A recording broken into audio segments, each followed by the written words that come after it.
આવતીકાલથી ગુજરાત કોંગ્રેસ મોરબી, સુરત, વડોદરા અને રાજકોટના પીડિતોને ન્યાય અપાવવા માટે ગુજરાતમાં ન્યાય યાત્રાનું આયોજન કરશે। ત્યારે આરોગ્ય મંત્રી ઋષિકેશ પટેલે કોંગ્રેસની આ યાત્રા પર પ્રહાર કર્યા છે। તેમણે કહ્યું કે કોંગ્રેસના શાસનમાં લોકોને ન્યાય નથી મળ્યો। કોંગ્રેસે માત્ર ને માત્ર લોકો સાથે અન્યાય કરવાનું કામ કર્યું છે, જેથી આ કોંગ્રેસની ન્યાય યાત્રા નહીં, પરંતુ તેમણે કરેલા અન્યાયની પશ્ચાતાપ યાત્રા છે। એમના શાસનકાળમાં કેવળ ગુજરાતની પ્રજા અને ગુજરાતને અન્યાય સિવાય કશું મળ્યું નથી। આ સરકાર, તમે કદાચ કાલે જોયું હોય તો આરોગ્યના 11 જેટલા જે વર્ટિકલ્સ છે, એ વર્ટિકલમાં સતત 2 વર્ષથી ગુજરાત આગળ વધી રહ્યું છે અને 86માંથી 90 સ્કોર સાથે સમગ્ર દેશની અંદર 11 ઇન્ડિકેટર્સમાં આપણે આગળ છીએ। આ કેમ શક્ય બને?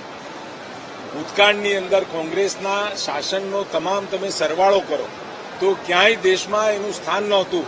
આજે દેશમાં એટલા બધા સેક્ટરોમાં, એટલા બધા ફિલ્ડની અંદર આજે આગળ આવી રહ્યું છે ગુજરાત, અને એમના પાછલા વર્ષોનો ઇતિહાસ પણ જો એ જરા જોઈ લે તો મને લાગે છે કે આવતા સમયની અંદર આ ન્યાય યાત્રા નહીં, એમને અન્યાય કરેલાની પ્રાયશ્ચિત યાત્રા છે।